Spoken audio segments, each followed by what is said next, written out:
Yes, so the title is a bit misleading because it's not really, the focus wasn't really on bin liners and bin lids, but more on humidity control. So where the study started was with the Dutch. They have a lot smaller rooms and they pack their fruit after it's cooled. They packed it in bins with liners and lids. And the conference base, and that resulted in about 40 to 50% less moisture loss, which obviously better quality.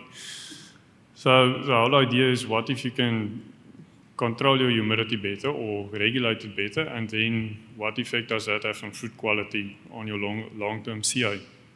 Okay, so what we did is, over 2 seasons, we did a Royal Gala on Peckhams in both seasons, both on Ceres fruit, and it was long-term CA rooms, so it was commercial rooms, so it wasn't always that easy to plan for a very long term. We were left to the in Afrikaans oorgelaat aan die genade van die pakhuis. So the galas was stored for 4 months in both seasons in CA, and the Peckhams for 8 months in the first season and 4 months in the second season. Okay, so the treatments was basically no liner.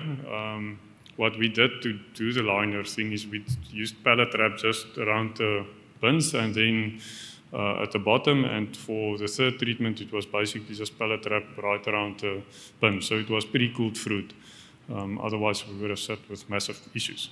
So in each bin we also added a tiny tag logger just to monitor humidity and temperature.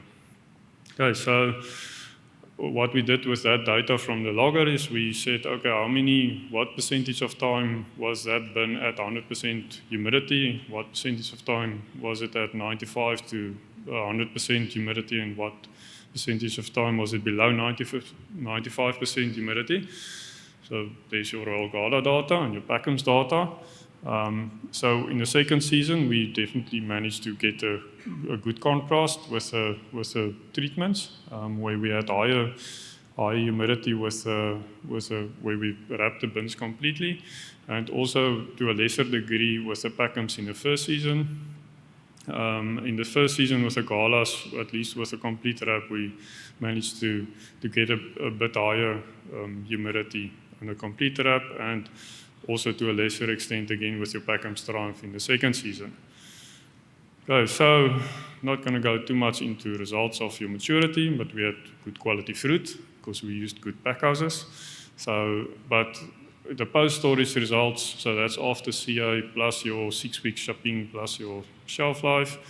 The things I want to emphasize with your Royal Gala is that there was a reduced lenticel spot incidence where the humidity was maintained better. We also had higher IB, but that could have been due to, it's completely wrapped and we only punched a few holes in the wrapping. That could have been a CO2 built up in those bins. In the Peckhams Triumph base, massive decay issues in the first season. That wasn't so nice. So yeah, so it's always a bit of a playoff between humidity and higher humidity, lower humidity, more decay, less decay. And then also, strangely, we saw less superficial scald, although it wasn't, the stats didn't say it's significant. And then also less shrivel in your better humidity control. So it's quite obvious what we saw there. Okay, so there's some of those nasty rotten pears that we found. So in conclusion, with your galas, there was definitely a reduction in your lenticel spot with better humidity management. Your IB was an issue, but possibly due to the CO2 built up. And then with your Peckhams, there was a reduction in your shrivel. So just remember that, the decay was higher. Remember, it's not about the bin liner, it was about humidity control. So if that is a take-home message, it's about humidity control. Okay. Thank you so much.